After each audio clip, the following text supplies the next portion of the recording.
Hi dear friends, ഇന്ന് ഞാൻ നിങ്ങളുമായിട്ട് ഷെയർ ചെയ്യുന്ന എൻ്റെ വീഡിയോ എഗ് റോളാണ്. വളരെ രുചികരമായ ഒരു എഗ് റോൾ എങ്ങനെ നമുക്ക് തയ്യാറാക്കാം എന്നൊന്ന് നമുക്ക് നോക്കാം. റംസാനിനൊക്കെ കഴിക്കാൻ പറ്റിയ ഒരു അടിപൊളി വിഭവമാണിത്. ഇത് ഒരെണ്ണം കഴിച്ചാൽ തന്നെ നമുക്ക് വയറ് ഫുള്ളാവും.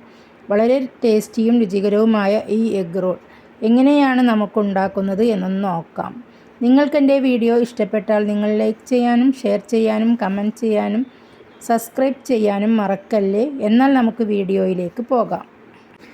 ആദ്യം നമുക്കൊരു ബൗൾ എടുക്കാം. ആ ബൗളിലേക്ക് നമുക്കൊരു കേബേജിൻ്റെ ഒരു 1/4 ഭാഗം എടുത്ത് ഇതുപോലെ ഒന്ന് സ്ലൈസ് ചെയ്ത് കൊടുത്ത് വളരെ കനം കുറച്ച് നമുക്കൊന്ന് അരിഞ്ഞിട്ട് കൊടുക്കാം.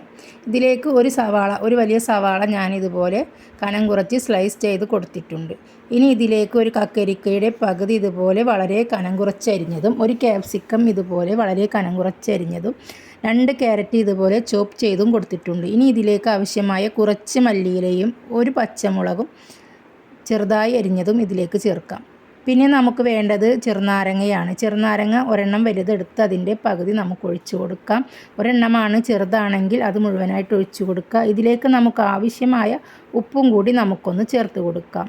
ഇനി ഇതിലേക്ക് ആവശ്യമായത് ഒരു 1/4 ടീസ്പൂൺ കുരുമുളക് പൊടിയാണ്. അതും നമുക്കിതിലേക്ക് ചേർത്ത് നന്നായിട്ട് തന്നെ നമുക്കിതൊന്ന് മിക്സാക്കി കൊടുക്കാം.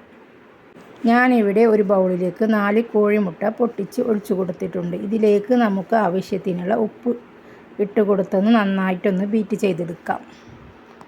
ഇനി നമുക്ക് അടുപ്പിലേക്ക് ഒരു പാൻ വെച്ച് കൊടുക്കാം. ദോശ പാനാണ് ഞാൻ വെച്ച് കൊടുത്തിരിക്കുന്നത്. ചൂടായി വരുമ്പോൾ നമുക്കതിലേക്ക് കുറച്ച് വെളിച്ചെണ്ണ ഒന്ന് തടവി കൊടുക്കാം. വെളിച്ചെണ്ണ ചൂടായി വന്നതിന് ശേഷം നമ്മുടെ ഈ കോഴിമുട്ടയിൽ നിന്ന് കുറച്ച് കോഴിമുട്ട നമുക്കിതിലേക്കൊന്ന് ഒഴിച്ചു കൊടുക്കാം. ഇങ്ങനെ ഒഴിച്ചു കൊടുത്തതിൻ്റെ മീതേക്ക് നമുക്കൊരു ചപ്പാത്തി ഒന്ന് വെച്ച് കൊടുക്കാം. ചപ്പാത്തി വെച്ച് 2 സെക്കൻഡ് കഴിഞ്ഞാൽ ഇതൊന്ന് തിരിച്ചിട്ട് കൊടുക്കാം നമുക്ക്. എന്നിട്ട് നമുക്ക് ഇതുപോലെ തക്കാളി സോസ് ഒഴിച്ചിട്ട് കൊടുക്കാം. ഇതിൻ്റെ മീതേക്ക് നമുക്ക് മയോണൈസ് ഒഴിച്ചു കൊടുക്കാം. ഇനി നമ്മുടെ വെജിറ്റബിൾ എല്ലാം നമുക്കെടുത്ത് ഇതുപോലെ നമുക്കൊന്ന് നിരത്തി കൊടുക്കാം. ഇതിൻ്റെ മീതെ നമുക്ക് വേണമെങ്കിൽ കുറച്ചുകൂടി സോസുകളൊക്കെ ഒഴിച്ചു കൊടുക്കാം. ഞാനിവിടെ ഒഴിച്ചിട്ട് കൊടുക്കുന്നില്ല. ഇതുപോലെ ഒന്ന് റോൾ ചെയ്തെടുത്തിട്ട് മക്കൾക്ക് കഴിക്കാനായിട്ട് ഞാൻ കൊടുക്കുകയാണ്. നിങ്ങളും ഇതുപോലെ ഒന്ന് ഉണ്ടാക്കിയിട്ട് അവർക്ക് കൊടുക്കാം. ഞാനിതുപോലെ ഒന്ന് പരത്തി എടുത്തിട്ടുണ്ട്. നമ്മുടെ ഈ പിസയൊക്കെ പോലെ ഒരു ചപ്പാത്തി കൊണ്ട് ഞാൻ അങ്ങനെയും ചെയ്തെടുത്തിട്ടുണ്ട്, റോളാക്കാതെ. ഇതാണ് മോൾക്ക് ഏറ്റവും ഇഷ്ടപ്പെട്ടത്. ഇതുപോലെ ചെയ്തപ്പോൾ കഴിക്കാൻ വളരെ രുചികരമായ ഒരു എഗ് റോളാണിത്. നിങ്ങൾ തീർച്ചയായും ഇതുപോലെ ഒന്ന് ട്രൈ ചെയ്ത് മക്കൾക്കൊക്കെ ഉണ്ടാക്കി കൊടുക്കൂ. അവർക്ക് ഒരുപാട് ഇഷ്ടപ്പെടും. എന്നിട്ട് ഇതിൻ്റെ ഫീഡ്ബാക്ക് അറിയിക്കാൻ മറക്കല്ലേ.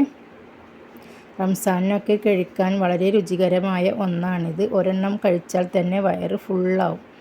Okay, bye bye.